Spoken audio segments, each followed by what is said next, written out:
Good evening, guys.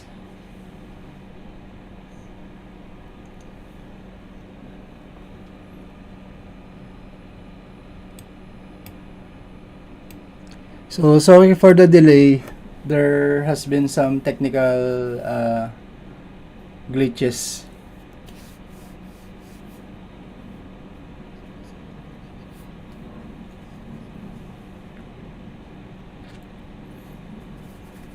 I need to reset the configuration because there has been an update in OBS.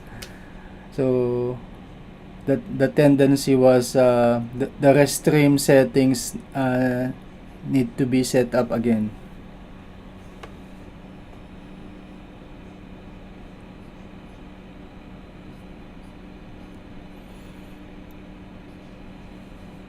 So for tonight's session, I have combined the session for last night because of the emergency yesterday, combined with tonight's session. So it's a combination of strategy and execution.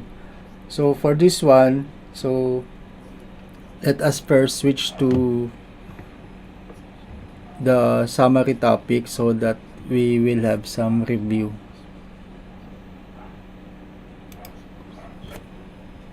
So as you can see, the thought of the week is the awareness of what is wrong, or that is the awareness of unjustifiable story that I mentioned in the past. So in summary, the lesson for that, or the thing that we need to bear in mind, is that problems really exist one after another. Sometimes there are really problems that seem to be getting more difficult on each leveling up.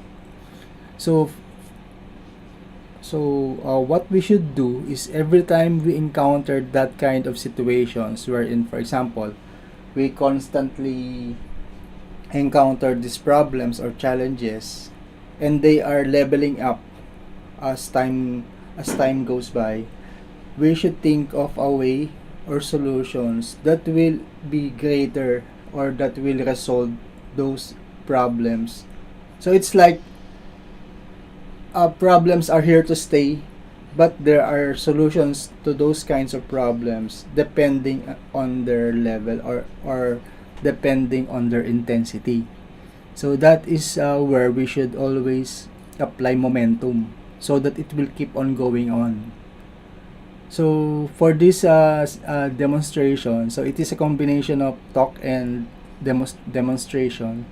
We're going to simulate the actual engagement activity. So I'm going to share the kind of strategy, the kind of habit that I have developed recently on how I do this engagement to keep the momentum going. Because I realized that my strategy needs to change from time to time, and my strategy is becoming clearer as the days go by, because I noticed that there are really some things that I still don't know before, that I know now. So, and then expectedly, in the future, or in the near future, there are still other things that I will learn. So it's like a continuous evolvement or evolution, or a continuous improvement of my strategy. And maybe you can get some idea with that also, or from that also. So you can just based on your own experiences. That is one thing that I can share to you as of now, because if I'm going to look at the kind of mindset, the kind of strategy, the kind of habit that I have before, it is changing from time to time. And with that one, I am hopeful that eventually I will have the most efficient one for myself. So it's like a continuous learning process. So that is one thing about the about this thing. We should always learn from time to time. We should always try to improve so that whatever we are doing yesterday can be improved today and hopefully tomorrow. So that is one thing that will keep us going, and also that is one thing that we should really try to always have in mind, because our goal is to establish good pattern habits or good habits pattern for us to come up with the success, because what we are trying to eliminate are the bad patterns or the bad habits. So of course it is just but natural or common for us to make some bad habits for now or maybe in the past, but expectedly we should try to improve those habits into good ones so that it will lead to good patterns and eventually to success. That is the purpose of this topic for quite some time already, because as I have said before, the goal of this topic is to show us or to help us analyze or understand productivity, because productivity is always related to success. So it is like looking into the process that will eventually lead to the end result or the outcome or the destination. So I'm going to switch screen again, and we will do some live engagement, so that you will observe the kind of engagement that I am doing whenever I do F2F.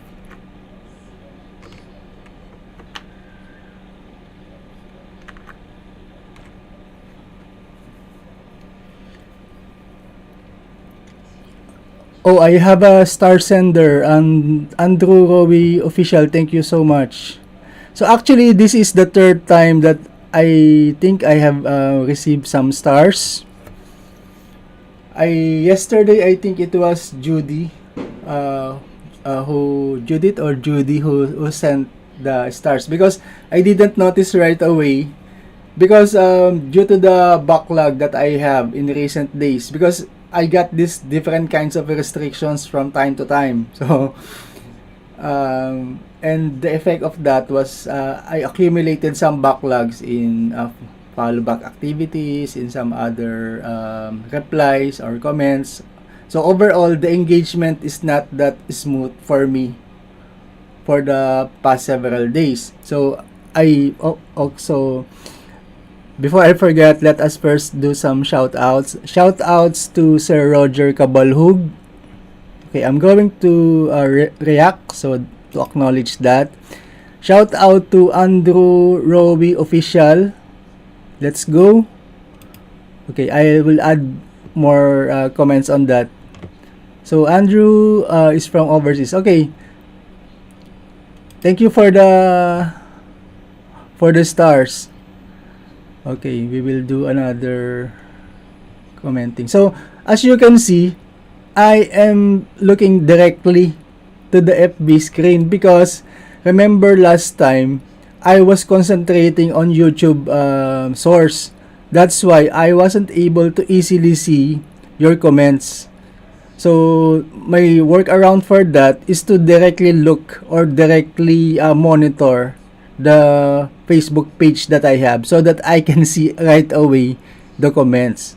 So that is one thing to note also. If you're doing it on your own, you just really need to be attentive.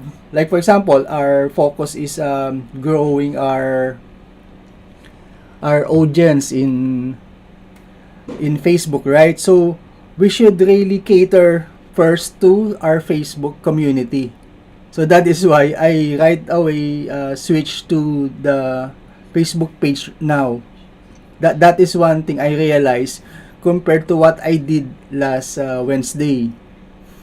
So that is you should really take note of that, because when you are doing this on your own, there's really some differences on the experiences across these platforms, and as you can see, I have been testing different kinds of platforms. So I have some knowledge now on the different experiences that I can have.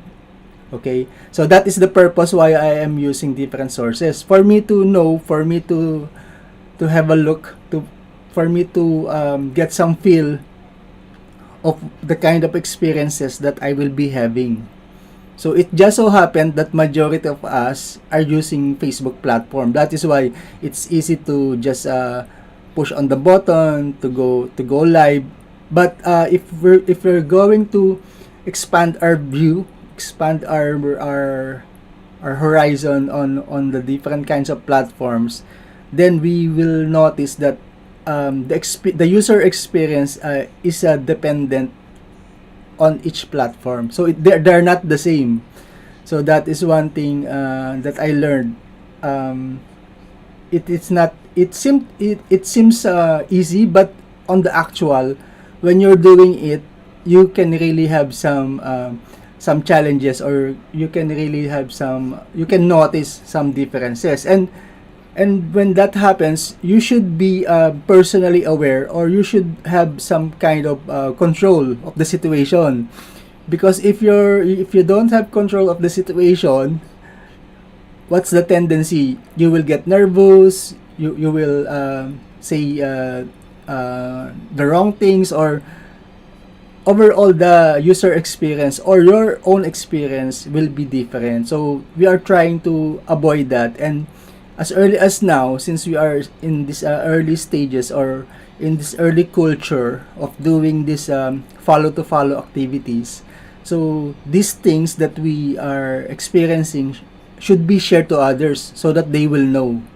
Because some of these things, we really don't know these things if no one will share this. So that's why I hope you won't mind. There are really some challenges or some errors that I encountered, but my purpose for that is for you to learn from my mistakes. That is the reason why I still continue on this one, so that you will have some idea of what it or how it is being done on the point of view of another person.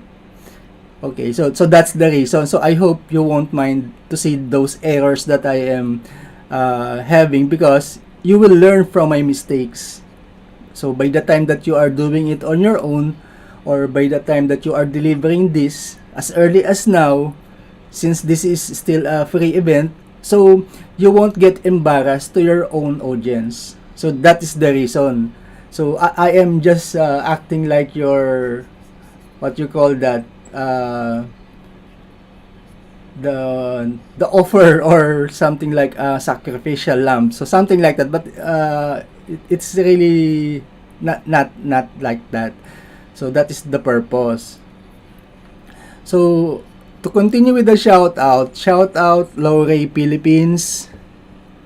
Okay, I will try to be careful on clicking, because sometimes I don't know if you also notice that sometimes when you click on a particular portion of the screen, it leads you to another screen. So like for example, I click on a page or a commenter. Sometimes it leads me to the page own channel, or to the page actual account. So I don't know if that is intentional, or intentionally done by Meta, or there was just some glitches on my mouse pointer. So there are really a lot of things happening in Meta that sometimes we won't know further if that is intentional. That is my observation. Like for example, if I'm doing this continuous F to F, there are certain occasions wherein I am seem to be redirected to another site, or to another section of Facebook. Shout out also to Jules Explore. Thank you for coming back. Shout out also to, let us see. So I hope you got the meaning of that. So it really depends on the experience. So I am doing this testing on different platforms so that you will have some idea, because I'm sharing my actual experiences to you. So that is why as of now you are seeing my actual screen. So this is my actual account. So I see. So one thing that I noticed is that, so my dashboard was switched back to my main profile. So I always encountered that every time that I seem to be acting faster on my clicks, on my engagement. So as you can see, I don't know if you also encountered that when, for example, when you seem to be acting fast on your follow backs or other engagement, sometimes your profile gets back to your main screen or to your main profile. And one of the consequences of that, or one of the effect of that also, is the session expired.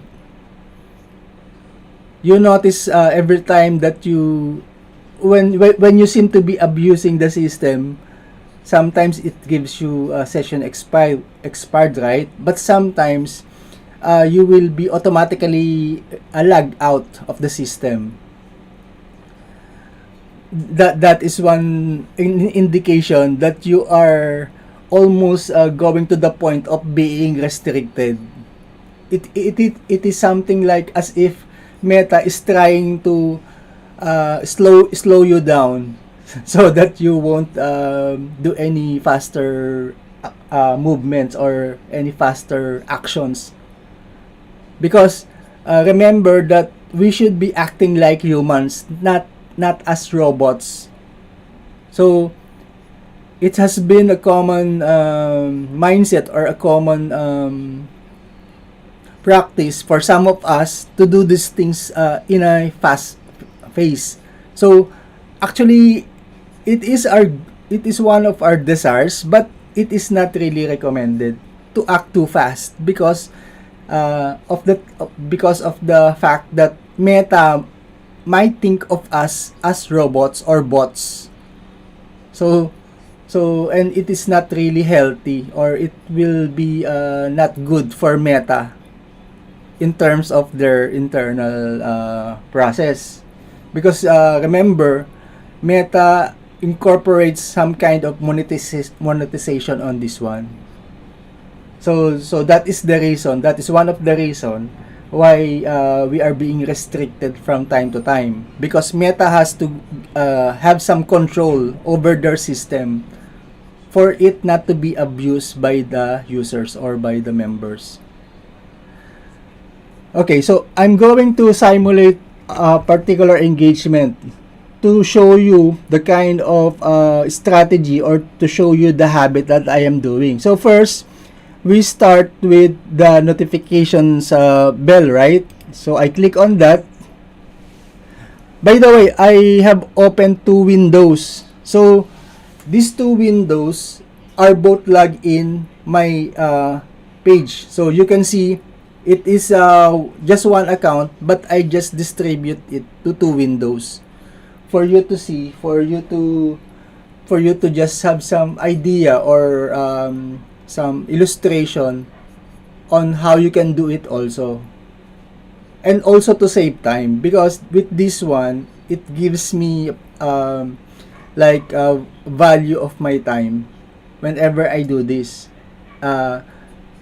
Because it's really not recommended that you do follow backs all throughout your activity. It's not recommended. You really need to have some varied engagement. Like for example, as I have said before, maybe you can follow or follow back, and then after that you will do some comments, and maybe after that you will do some reacts. So it should really be a variety of things that you will do. Don't just limit yourself in doing a particular action, because you will be treated like a robot or a bot if you do that, and you will be and there will be chances that you will be restricted. Okay, so like for example, I can see here the different notifications, right? You can see there are quite new, so about some minutes ago. Like for example, this one, the first one, I click on that. So I am seeing that it has been performed a few minutes ago. So I'm going to engage on this one. So maybe I can have a combination of react and then some mention replies.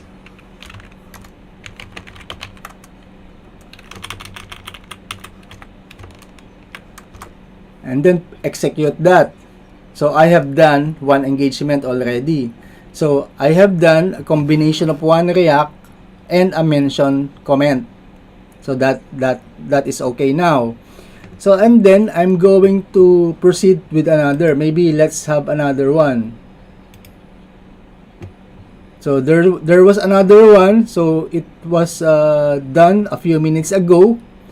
I can do some react again. And then some mention reply.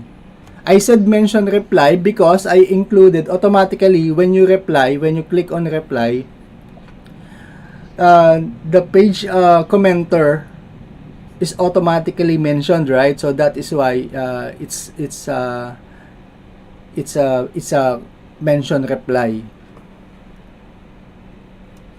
And then I will reply and then do as what the page is requesting. So follow. So it's like a combination of three things: follow or follow back, react, and then the mention reply. So and if you will be doing that, make sure that you put some intervals, or you should be aware of how momentum will be momentum will be used for these kinds of engagement. Because before, if I'm going to analyze what I am doing now compared to what I am doing in November or December last year, there has been quite a significant improvement. Before, I really don't appreciate commenting or reacting before, because the kind of mindset that I have before, it was that I should only be focusing on follow or follow backs. So that is one mistake, that is one bad habit that I learned that is really not healthy for me. That is really not recommended, because it will only be prone, it will only lead me to frequent restrictions if I do that, and it will not help me overall with my engagement. Because if I will not do those kinds of engagement, like for example, if I just concentrate on follow or follow backs, it won't take much longer for me to achieve the subscription unlocking. Remember that in monetization, we must do both the audience and the engagement metric or criteria. We must be able to meet that. Otherwise, we won't be able to unlock subscription. And that is that is a problem with my situation now. So until now, I still lack the amounts of engagement needed. Like for example, the 50,000 engagement on the post needed to unlock subscription. And I think based on what I have seen a few days ago, it seems that I should be really be fulfilling the 4 criteria for me to unlock subscription. So I am thinking now that it will take me a lot longer to unlock subscriptions. So I'm not sure if you are aware of that already. Because before, I used to think that I can, or I should, it is enough for me to be fulfilling one or two of the criteria. So let's see if I can show that to you here in monetization.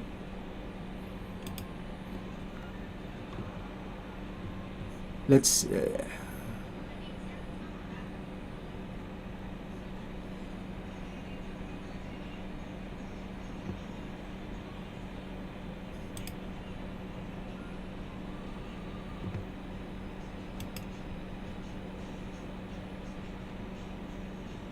I think it's not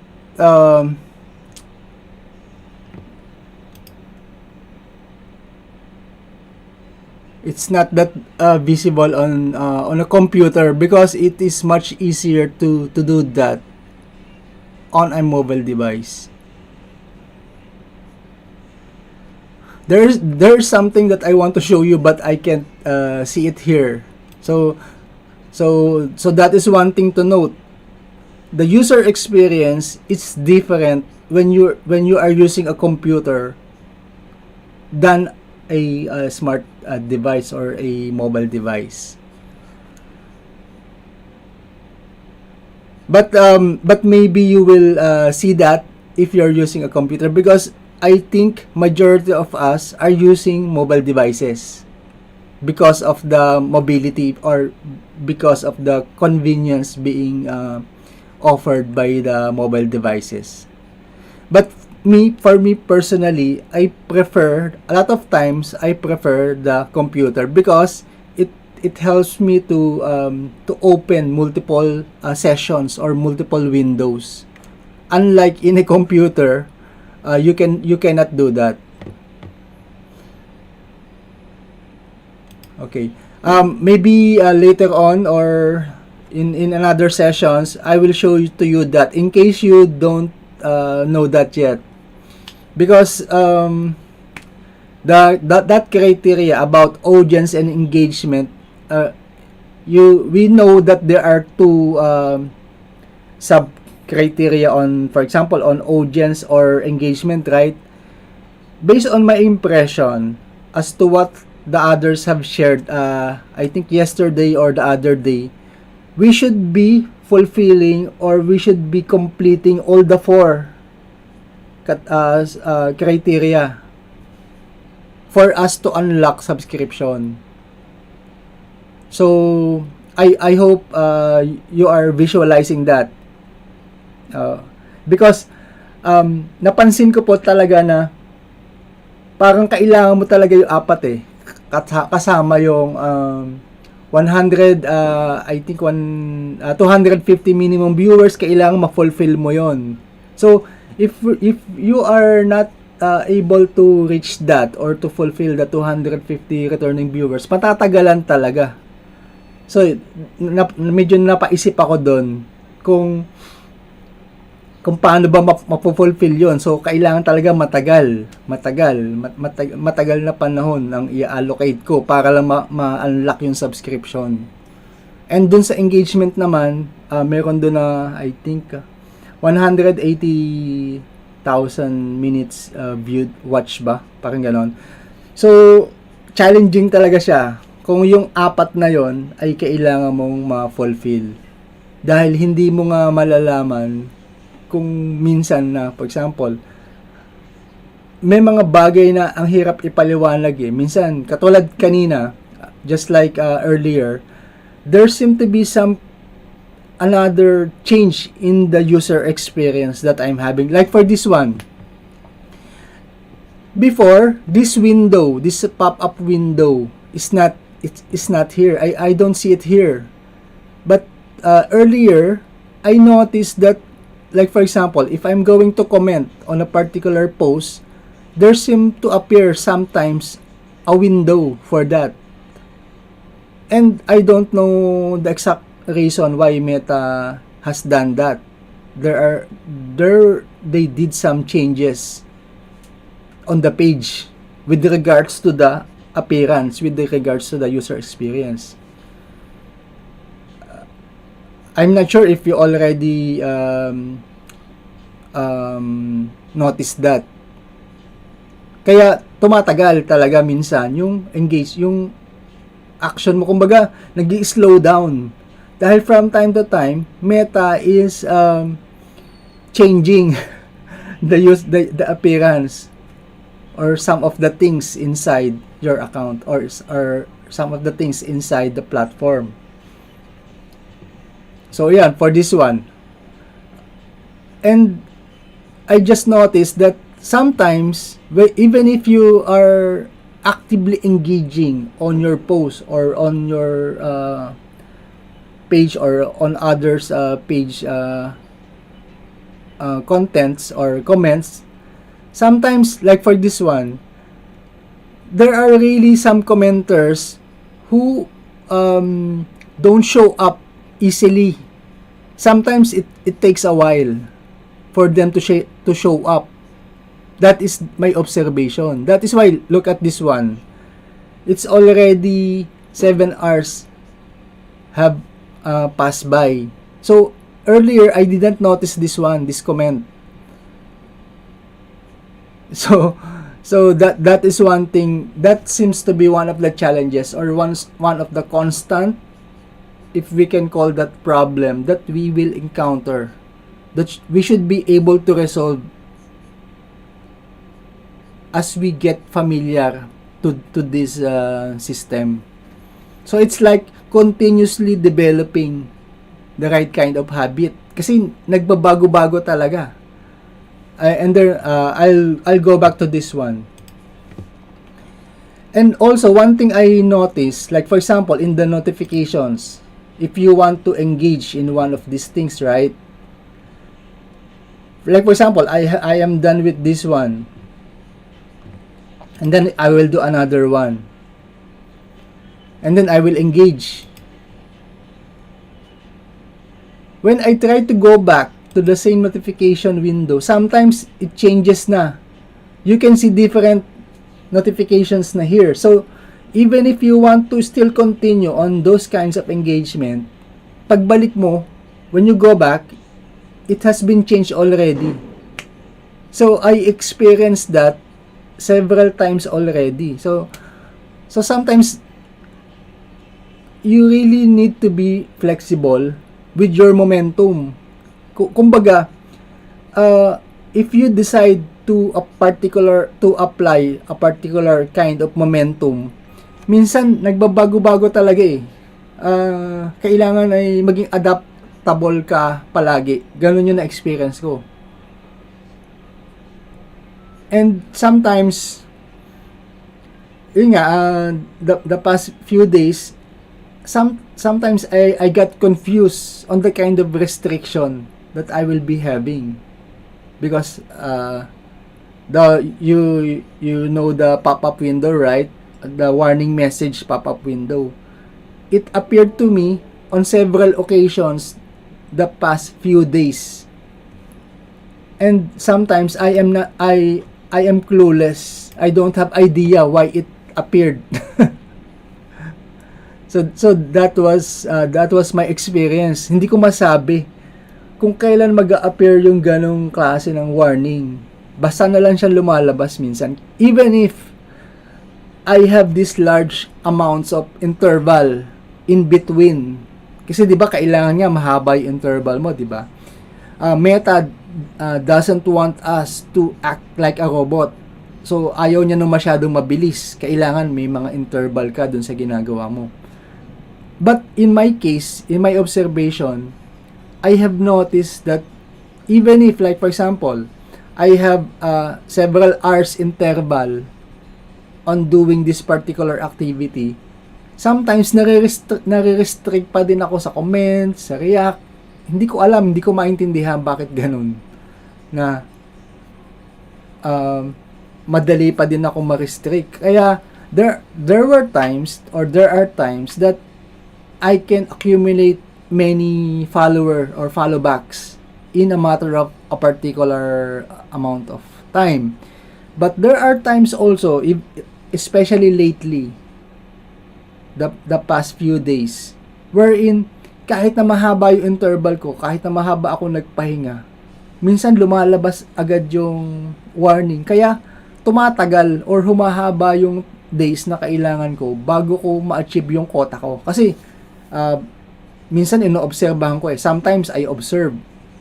Like for example, in a matter of 4 hours, 3 hours, I can accumulate 100 followers. There were days that I did that. But I noticed na sometimes that kind of assumption or estimate is not possible in succeeding engagement that I will do. So, kumbaga, paiba-iba. Ang hirap hanapan ng pattern. that was my experience, or that is my current experience. Kaya, napapansin nyo, minsan hindi ako maka-reply agad, or I cannot follow back agad, kasi nagbabago-bago Hindi ko masabi bakit ganon. So, if you experience the same kinds of if you experience the same kind of situation, you can comment para we can know. We need to share ideas, we need to share experiences with one another so that we can learn from one another. Teka lang, tignan ko po kung may nagko-comment kasi nakahiwalay, iba yung window So yun po. So I hope naintindihan nyo yung mga ibig kong sabihin. Ayan, may mga dumagdag pala. So, ayan, katulad nito. If I'm going to look at the comments on this screen,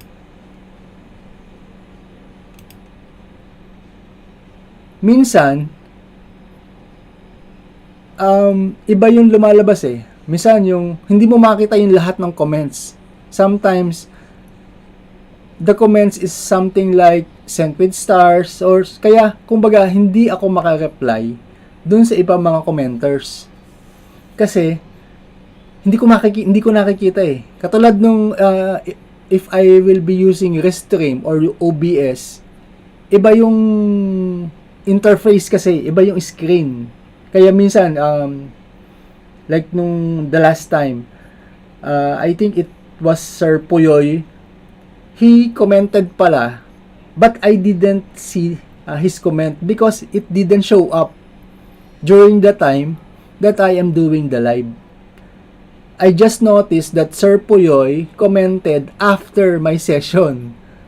So that is still something that is quite vague to me as of now.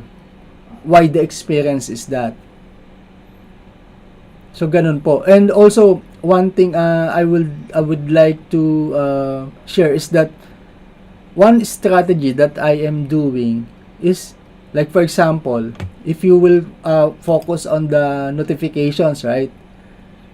If you want to get an immediate follow back or an immediate response or some kind of instant gratification to what you are doing or to your engagement, like for example this one, you must try to look at the timestamp or the time element, because like for example, if you see something like a response that is a few minutes old, then most likely that page, that digital creator is still active.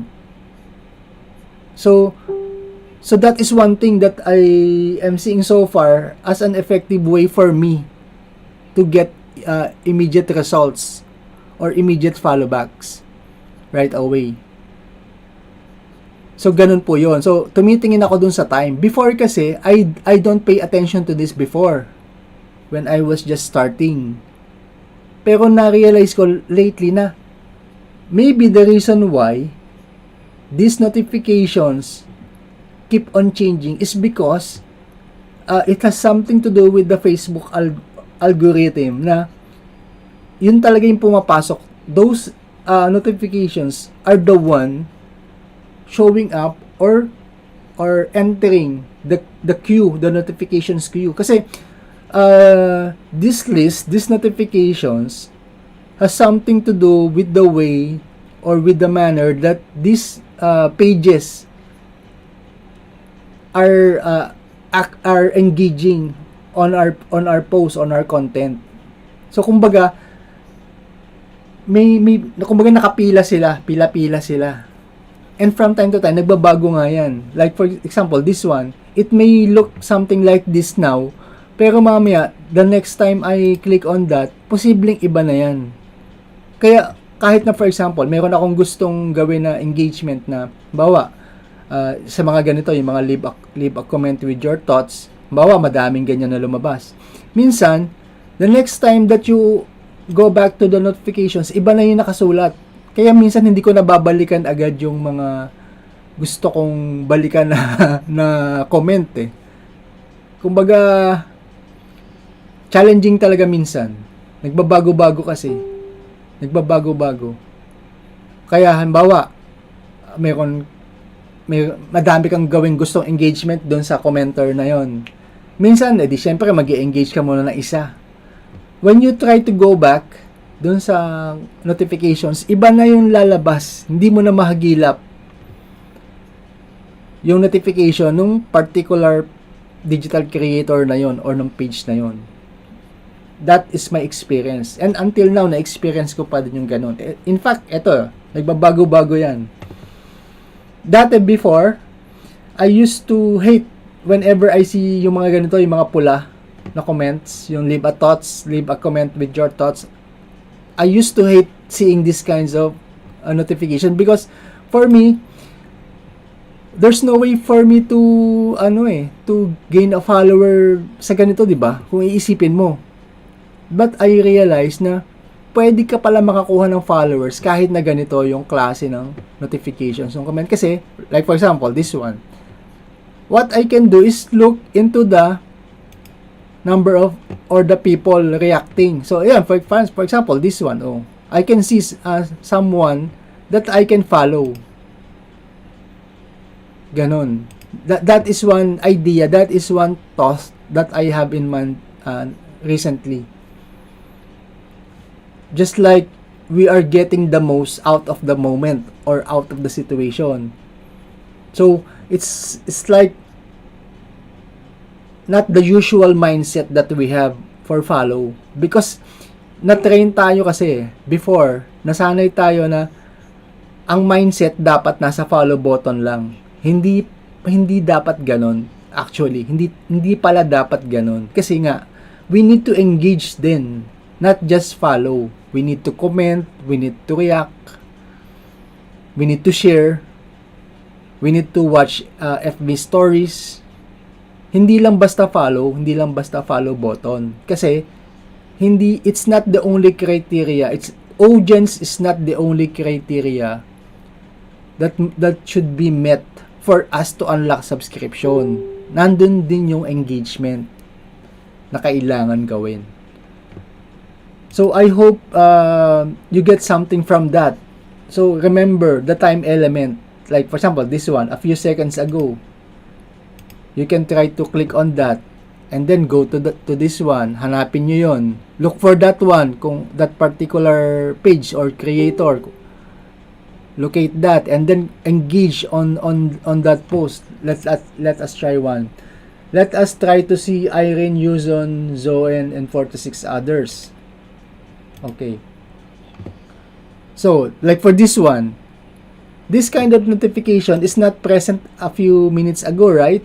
So, it is a new kind of notification.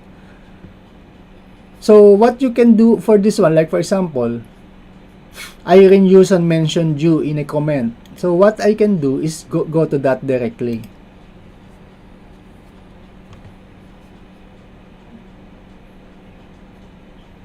And then, try to look for Irene Yuson.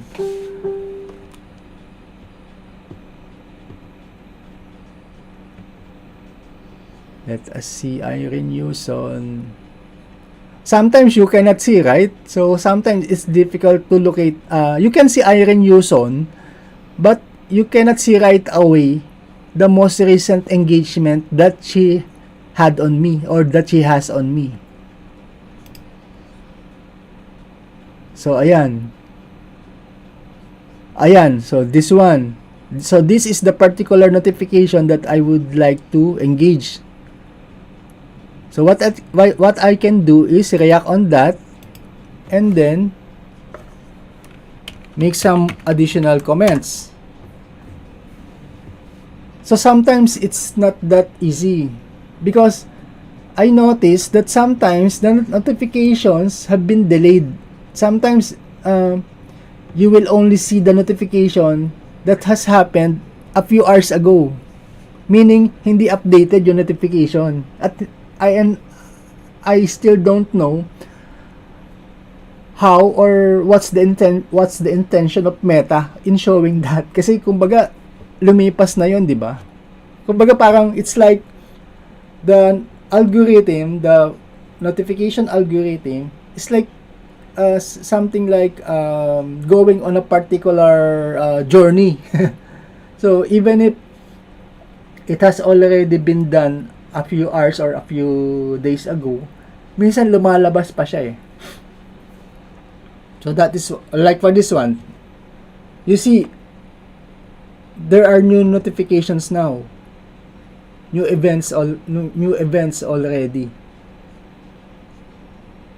So maan talaga, if I'm going to have an impression on this one, I can say that you really need to be meticulous. Kailangan mabusisi ka or you should be detailed oriented in observing these notifications kasi it can help you if you are able to find out how this really works.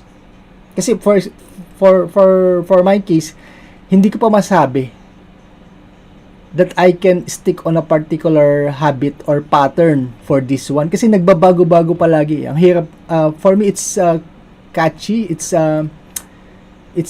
tricky. Mahirap hulihin yung tamang diskarte kasi nga nagbabago-bago.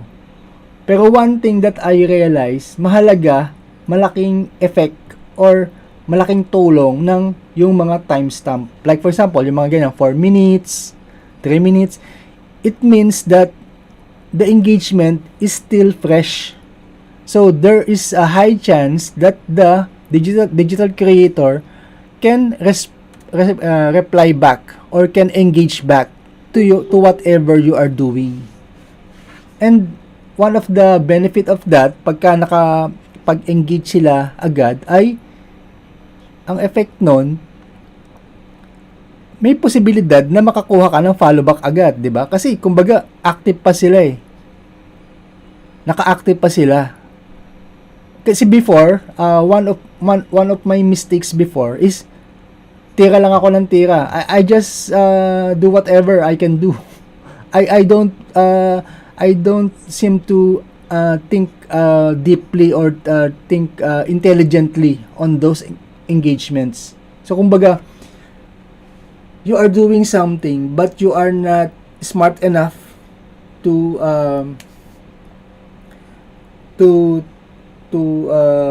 know or to get the results that you wanted. So ganun ako dati before when I was starting, na I don't pay attention kung ano ba effect noon. Kaya some of us, yung mga experiences, 'di ba? Several of us have this experience na nakakuha sila ng nag-follow sila. Ang problem nila, wala nagpa-follow back kasi may mali doon sa ginagawa. Or nagpa-follow back nga, matagal. Considering na konti pa lang naman yung followers, 'di ba? Kumbaga, dapat mabilis. Kasi expectedly, we should expect that responses might take longer by the time that we gather a large amount of followers na. Kasi syempre, kumbaga sa tao, yung time niya, limited na eh. Kasi ang dami na nagpa-follow sa kanya. So, mabagal na talaga siya makabalik. Maliban na lang, if that digital creator has several admins. But in my case, I am the only person managing my account. So, I don't have admins. it has not come to my mind yet kung kukuha ko na admins, kasi when you get admins, there are a lot of things that you need to consider. Yung security ng account mo, yung agreement nyo, paano, how are you going to compensate your admins, depending on your monetary arrangement kasi. So it is not that easy to get admins din. You need to consider the commercial aspect. Those people that you will be getting as admins will spend a portion of their time on managing your account. So it is just not natural. It is just it will be a common sense for you to give some form of compensation for their efforts. That is the reason, or that is the value of having an admin. It's like you are getting some employees for your company, and then you need to compensate them for their time, for their skills, for their efforts. So that it is not that easy to get admins. You really need to be knowledgeable. You really need to be experienced enough to reach that kind of situation or arrangement. So ganun po yon. So one thing to take note of in this session is yung time element. That is one thing that I have realized lately, na we should look at the time element. Kasi doon natin malalaman kung malaki yung tsansa na active yung digital creator na yon o yung page na yon. Kasi syempre, pagka-active siya, most likely makaka-follow back siya agad. Most likely makaka-respond siya agad. Maliban na lang kung bigla siya na-restrict. So ganun po yon. So that is one observation that we should have in mind always. So I'm going to look again on this broadcast. Baka may mga nagsha-shoutout na uli. So yun po yun. Let's see. So far I think wala pa mga bago. So ayan. Ayan, katulad this one. I saw, let's see I saw Sir Roger na nag-comment, pero now hindi ko na siya nakikita. Ayan, wala yung pangalan ni Sir Roger dito. Pero 16 comments. And there's no way for me to see all the comments right now. I can only see the rest of the comments after na nitong session. So ganun po yung the kind of user experience.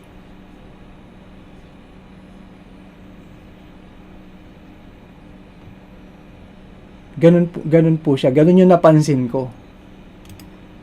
At kung gusto mo nga na makakuha agad ng mabilis na follow back or resulta dun sa kung ano man yung engagement na ginawa mo, titingin ka dun sa time. Yan, katulad niya, mga minutes. Pagka minutes lang, ibig sabihin, malaki pa yung chance na online yung digital creator Pero pagka, for example, mga 9 hours ago, 12 hours ago, wala nang guarantee yan. There's no guarantee that the digital creator is still active.